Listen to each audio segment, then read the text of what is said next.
Also, we've been talking a little bit about Huawei is rewarding its employees for riding out the ongoing blacklisting by the U.S. The Chinese telecom giant will reportedly give staff working to navigate that standoff $286 million in bonuses. The company says it's also going to double pay this month for nearly all of its 190,000 workers. Joining us right now is Andy Purdy. He is the Chief Security Officer of Huawei Technologies USA. And Andy, thanks for being here. Welcome. So the reason you're paying your employees are to try and keep them from jumping ship? Is it getting more difficult sledding here in the United States? Well, I think and I just read it last night for the first time. It's a commendation for how hard people are working and the stress that people are working under, and we have to move forward, and we're determined, and I guess it's a thank you.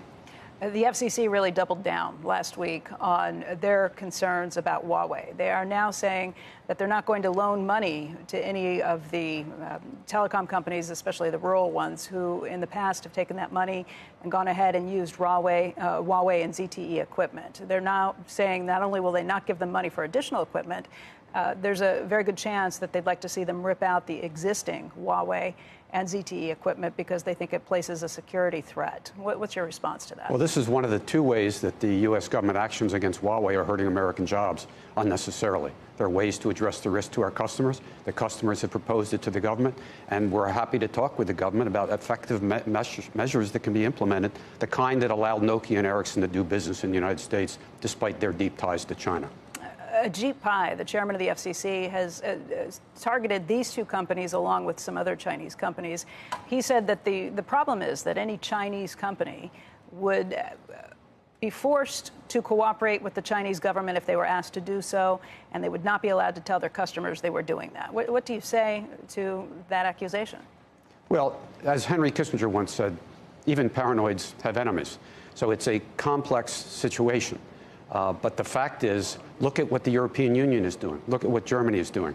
They know there's real cybersecurity risk. They're going to implement measures to address the risks that come from all vendors. China can implant hidden functionality and malware in everybody's products, so we have to make sure that everybody's products are evaluated. A trust-through verification approach is what we need. You just said that China could do this. What do you mean trust-through verification? If there's a back door that's built in, I mean, it's kind of a high bar to expect that everyone's going to be able to know that that's been put in. You have, would it be constant checks of what's happening with it?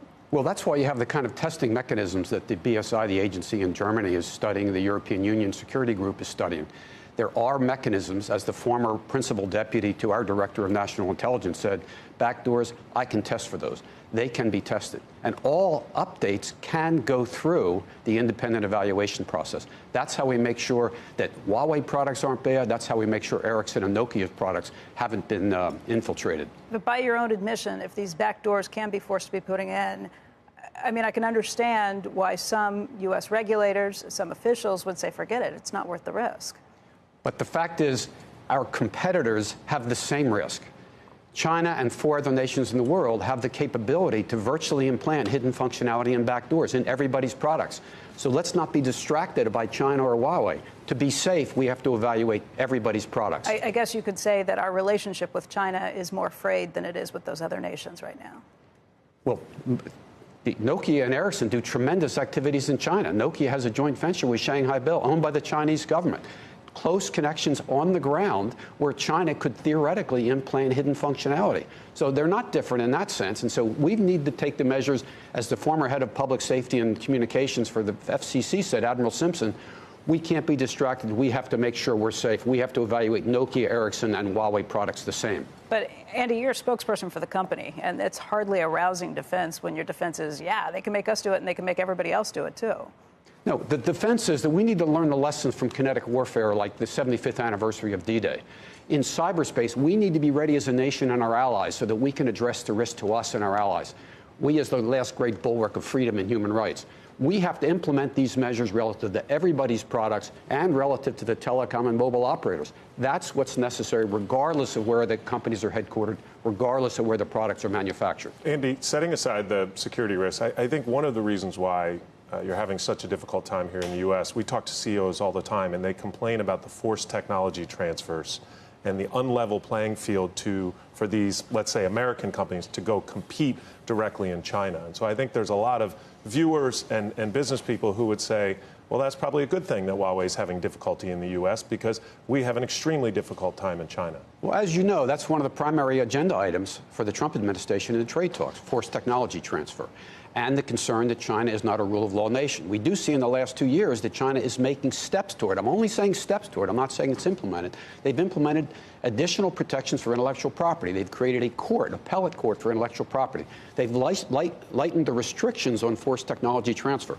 Those are moving in the right direction, but I agree, that's a major concern. That's one of the reasons the Trump administration, both Democrats and Republicans actually, are very concerned about that, and our private sector and the private sector around the world is concerned about it. If there is not a solution that comes anytime soon, what will it mean for Huawei? How damaging has this been? Well, not very. You see our third quarter year-over-year results were up 24.4%, a profit of 8.7%. The fact is, we're doing fine. How much of an impact? It's not clear, but the impact on American jobs, both our customers that I mentioned, but more importantly, 200 American companies are waiting to sell non-strategic parts to Huawei. 11 or 12 billion a year. 40,000 American jobs are at risk. And if we have to, we will go overseas and buy them. Right now, we're able to make our 5G technology with no American components. We want to come back. We want to continue to partner with Google. But if we're forced to, we'll have to go elsewhere. You think this is trade talks or you think this is security? What do you think the real issue is? Well, because of the trade talks, the U.S. government won't talk with us. There's a continuum of people and their hostility toward China. Some would say, don't allow anybody to sell to China.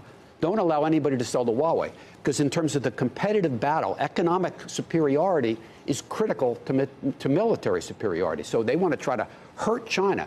But we have to not cut off our nose to spite our face. If we hurt Americans to hurt China, we haven't improved our position.